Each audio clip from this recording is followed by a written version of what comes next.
কিন্তু শ্যামলা, but she is very pretty. চাওয়ার সময় সবাই সুন্দর চায়, বিয়ে কিন্তু সবাই হইতেছে। আপনাকে আল্লাহ যদি বিবাহ বানাইছে ওভাবেই থাকতে হবে, তার বেশি কি? People like you, your generation, to break that cycle of discrimination. Look at these little containers filled with both herbal and chemical goodness. If you haven't noticed, all these products have only one thing in common. All of these have only one purpose to serve. They aim to make you beautiful.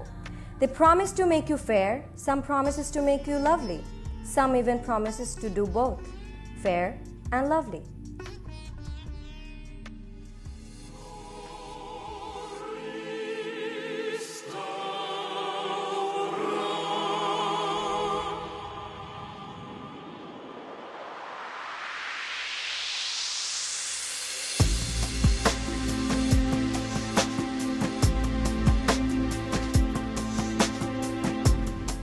In the past, these products were known to be some sort of luxury, a sense of lavishness or treat. Yet in the recent years, beauty products have become an obsession or maybe even a necessity.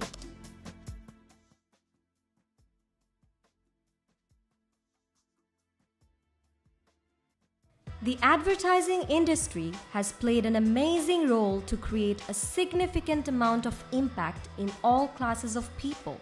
They have to be stunning, striking, spectacular, sparkling, attractive, eye-catching, gorgeous, appealing, beautiful, and above all, fair. গৌরবরণ মণি আভরণ নাটুয়া মোহন বেশ, দেখিতে দেখিতে ভুবন ভুল্ল টলিল সকল দেশ। মলু মলুসই দেখিয়া Gaurdham. Where did the concept of fairness come from? Since when is fair is equal to being beautiful? The poets from different times had a significant impact on our lives to build our culture. They have defined beauty in different ways, such as long hair, slanted eyes, sharp features, and fair skin. ধনে বলরাম আপনা নিছিল গৌরা পদনখ ছান্দে।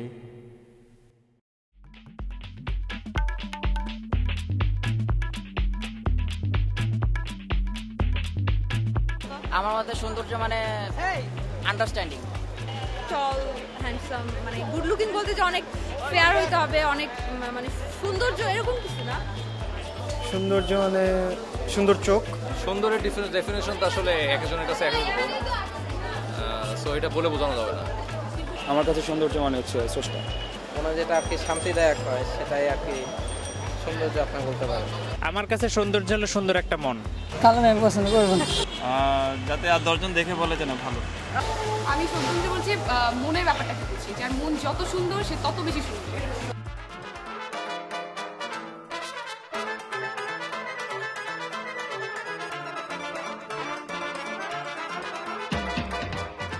স্কিনটা ভালো থাকার জন্য। আর আমি continue একটা ডাবের পানি দিয়ে ফেস ওয়াশ করি, এটা হচ্ছে আমার মূলত পরিষ্কারের জন্য।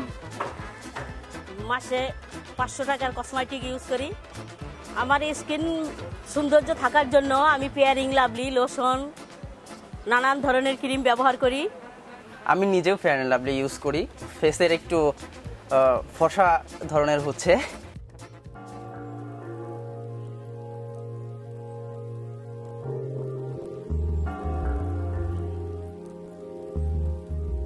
কোনো ত্বকের উপসর্গ ছাড়াই বিভিন্ন রকম কসমেটিক্স ব্যবহার করার চেষ্টা করে এবং না জেনে শুনে কসমেটিক্স ব্যবহার করার কারণে কসমেটিক্সের কিছু সাইড ইফেক্ট নিয়ে আসে। যত্রতত্র কসমেটিক্স ব্যবহার না করা, যে কসমেটিক্সটা আপনার জন্য সুইটেবল সেই কসমেটিক্সে থাকেন। আমি মনে করি যে এইসব কসমেটিক্সের পরিবর্তন, অনেকের সাজেশনের পরিবর্তন করতে থাকেন পেশেন্টরা, এবং এইটা পরিবর্তনটাই হচ্ছে ঝুঁকিপূর্ণ হয়ে যায়। অ্যাডভার্টাইজমেন্ট বিভিন্ন জায়গায়, রাস্তাঘাটে, সব জায়গায় বিজ্ঞাপনের একটা ছড়াছড়ি, সুন্দর ত্বক, ফর্সা ত্বক ইত্যাদি ইত্যাদি। আসলে বিজ্ঞাপনদাতারা তারা ব্যবসা করতে আসেন, ব্যবসায় তার মূল উদ্দেশ্য। এখানে ত্বকের কতটুকু সৌন্দর্য বৃদ্ধি পাবে এটা নিয়ে আমার যথেষ্ট সন্দেহ আছে, কারণ ত্বকের সৌন্দর্য আমি আগে বলেছি যে একটা ব্যাধিমুক্ত ত্বকের সৌন্দর্য বলে। আর ফর্সা হওয়া বা কালো হওয়া থেকে ফর্সা হওয়া এই জিনিসটা কিন্তু কোনোভাবেই সম্ভব না। যার রং শ্যামলা তার রং কখনোই ফর্সা করা সম্ভব না, কারণ জেনেটিক্যালি সে ওই রংটাই ধরে রাখবে।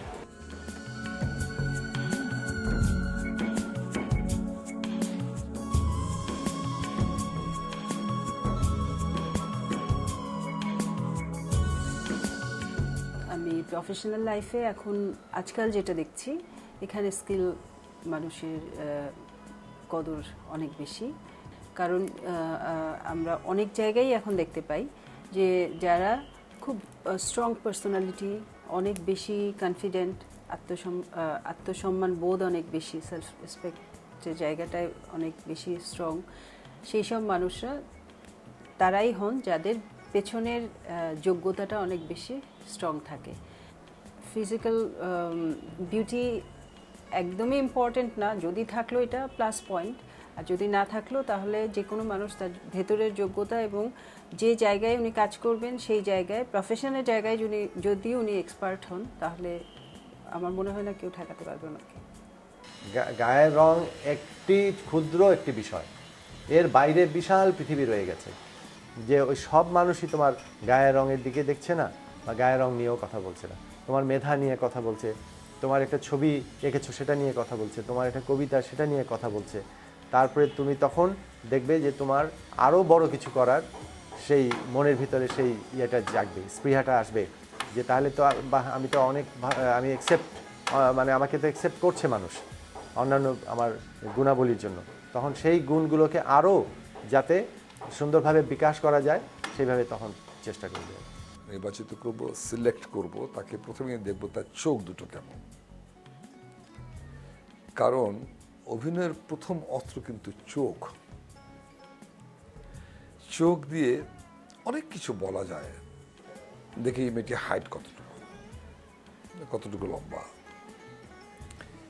এবং দেখি যে তার ফিগার, যাকে প্রজেক্ট করবো অন দ্য স্ক্রিন, অবশ্যই তাকে সুন্দর লাগতে হবে, বা কালো হলেই সে অসুন্দর না।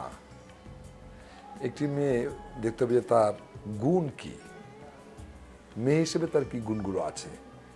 এটা কিন্তু সাংঘাতিক প্রয়োজন রয়েছে একটি মেয়ের জীবনে, যে সে কথাবার্তা কেমন বলে, তার আচার আচরণ কেমন, কিন্তু পোশাক পরিচ্ছদ কেমন, তার চলাফেরা কেমন, তার কথাবার্তা কেমন, সামাজিকভাবে তার অবস্থানটা কোথায়, এগুলো একটা মেয়েকে আমরা দেখি।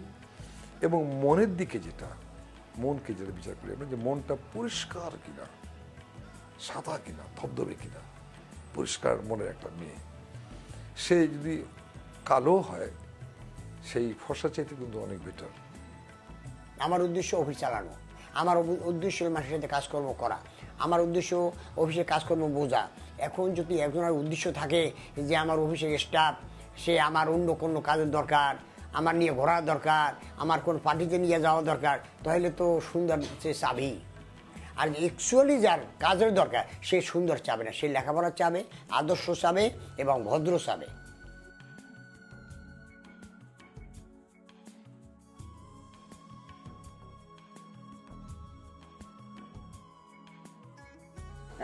একটু শিক্ষার হার যেসব দেশে কম আছে সেই সব দেশে ফিজিক্যাল বিউটির উপরে অনেক বেশি জোর দেওয়া হয়, ওটাকে ইম্পর্টেন্স দেওয়া হয় অনেক বেশি।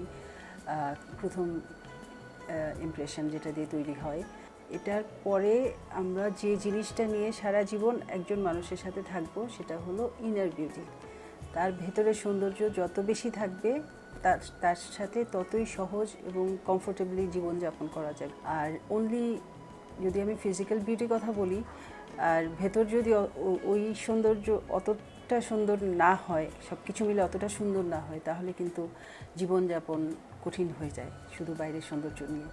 মানে স্ত্রী কে দেখে পছন্দ করেছি, 5 বছর ছুটি প্রেম করেছি, এই 5 বছর কিন্তু দেখা হয়নি, কিন্তু যখন দেখলাম সে কিন্তু শ্যামলা, but she is very pretty, চোখ, তার চলা ফেরা বলা অ্যান্ড ফ্যামিলি সব মিলিয়ে শি ইজ ভেরি প্রিটি, যে কোনো ফর্সা মেয়েছে she is much much better. চাওয়ার সময় সবাই সুন্দর চায়, বিয়ে কিন্তু সবাই হইতেছে, কালা মোটা, হ্যাঁ, তারপরে শুকনা পাতলা, চেহারা দেখতে সুন্দর না, সবাই কিন্তু বিয়ে হয়। চাওয়ার সময় সবাই সুন্দর চায়, কেউ বলে না আমি কালো মেয়ে বিয়ে করবো, বা কালো বিয়া, কালো একটা মোটা মেয়ে আমার ছেলেরা দেন, এরা কেউ বলে না, সুন্দর চায়। বিয়ে কিন্তু সবাই হইতেছে, যার চোখে যারে ভালো লাগে। কিন্তু জামা কাপড়, শাড়ি, যে কোনো গহনা সবাই কিন্তু এক নজর না, কেউ যেরকম পছন্দ করে ওই রকমই সব কিছু হয়।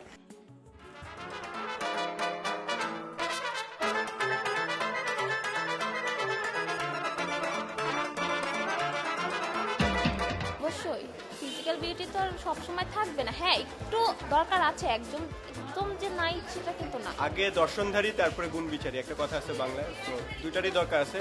শুধু চেহারা দেখেও আপনি কারোর উপর ট্রাস্ট করতে পারবেন না, আবার শুধু ট্রাস্ট করলেও হবে না, আরো কিছু লাগবে। চেহারাও লাগে, আবার সেরকম পার্সোনালিটিও লাগে, আবার ভিতরটাও নিলে তো সংসার করতে পারবে। আপনার কাছে যাকে সুন্দর লাগবে তার সব কিছুই সুন্দর লাগবে। অবশ্যই মেয়েকে সুন্দরী হইতে হবে, অভ্যন্তরীণটা নট ফ্যাক্ট, বাট বাইকটা বেশি ইম্পর্টেন্ট। সেক্ষেত্রে মেয়েকে অবশ্যই সুন্দর হইতে হবে। লুক যদি ভালো না হয়, definitely I'll give it a second thought. Because appearances do matter. I had to adjust a lot. A lot? Yeah, a lot. Obviously her beauty would be an important fact for me.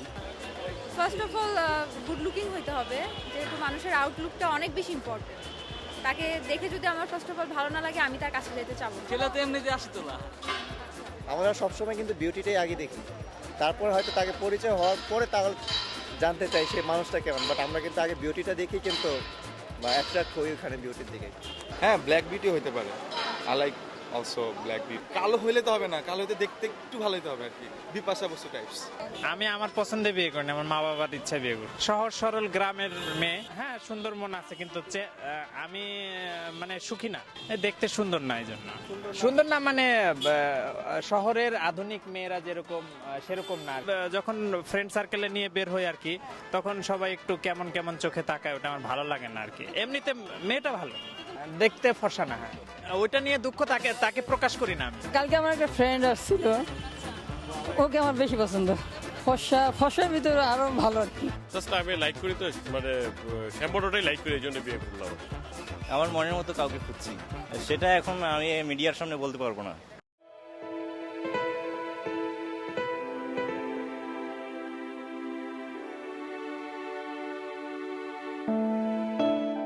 আমরা গরমের সময় মাখি না, শীতের সময় মাখি, কোনো ফর্সার জন্য মাখি না, কিছু না। অনেক মানুষ পার্লারে যাচ্ছে সুন্দর হওয়ার জন্য, মুখ ফ্রেশ করে, কিন্তু আমরা মুখ ফ্রেশ করি না। আমার বাবা মা ফর্সা, আমরাও ফর্সা, আল্লাহ যেরকম বানাইছে এরকমই সুন্দর। বিয়ের সময় কেউ ফর্সা দেখি, কালো হয়ে যাওয়া হয়তো পছন্দ করতো না, ফর্সা হওয়া দরকার, কারণ এই যুগে কালো মেয়েদের কোনো ইয়ে নাই, ওরা চায় শুধু সুন্দর চেহারা আর ফর্সা। যেখানে দেখবে সুন্দর মেয়ে ওইখানে যে হাজির। ওই যে বলে যে আয়না না দেখে 7 দিন পরে আবার আয়নাটা দেখতে হবে, হ্যাঁ, তারপর 7 দিন পরে আয়নাটা দেখলে নিজের কাছে ভালো লাগবে। কিন্তু সত্যি 7 দিন পরে আয়নাটা যখন আবার দেখি, তখন আবার নিজের নতুন মনে হয়। যত ফেয়ার লাভলি মাখেন, যত কিছুই করেন, কারণ আপনাকে আল্লাহ যত বিবাহ বানাইছে ওভাবেই থাকতে হবে, তার বেশি কিছু না। ওই একটু চেষ্টা করলে হালকা পাতলা একটু বলা যাবে। আমাদের এখন ছেলে মেয়ে বা আমরা গরিব, সমস্যা যে যদি সুন্দরী হোক বা কালো হোক সমস্যা নেই, সমস্যা হলো টাকা। যদিও টাকা যত বেশি দেওয়া যাবে তত ডিমান্ড ভালো পাওয়া যাবে। দেখা যায় আগে আমরা দিতাম 1 লাখ 1.5 লাখ টাকা লাগতো, এখানে এরকম 1 লাখ 1.5 লাখ টাকা কালো মেয়েদের লাগা, যেটু ফর্সা সুন্দর তাদেরকে একটু কম লাগবে। তো আমরা এখন এই ক্ষেত্রে থাকি দেখে আপাতত আমাদের এখন ইন্টারেস্টটা কম।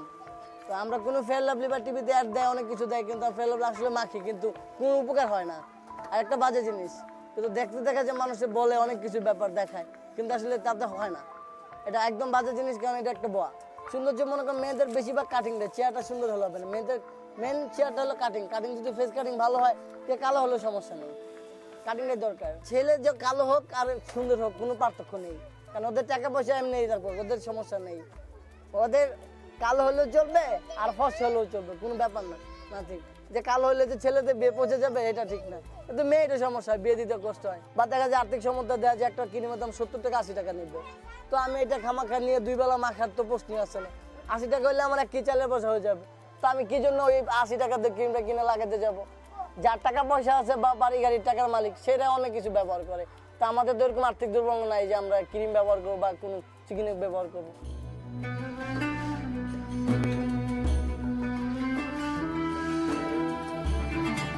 আর সবচেয়ে বড় কথা হচ্ছে কি, পৃথিবীতে প্রত্যেকটা মানুষকে তো একজনই সৃষ্টি করেছে।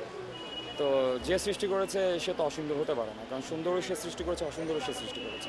তো সব কিছুর মধ্যে কোনো না কোনোভাবে সৌন্দর্য লুকিয়ে আছে। This bias is consistent across countries, and once again I think we have to fight in solidarity and try to prove that color is a no issue. But it's a very tricky question, and it's going to take some time. It's going to take people like you, your generation, to break that cycle. তুমি অনেক কিছু achieve করতে পারো জীবনে, সেটার জন্য তোমাকে এখন এইভাবে পড়ে থাকলে হবে না, তোমাকে বাইরে যেতে হবে, তোমাকে লেখাপড়া করতে হবে, তোমাকে আরও 10টা 20টা মানুষের সাথে মিশতে হবে, তোমাকে অন্যান্য এক্সট্রা কারিকুলার অ্যাক্টিভিটিসের সাথে জড়িত হতে হবে, তখনই দেখবে তোমার কাছে ভালো লাগছে। Fairness may just be a cultural preference, but still it is an issue in our culture, whether it is inequality, discrimination, or even racism. The definitions of beauty in this world have and always differed from person to person. Where inner beauty is the primary requirement, where fairness does not affect both personal and professional life, where everyone gets married regardless of their looks, and finally, where the effects of the products are still questionable. One fundamental question pops in our mind: why do these products still exist?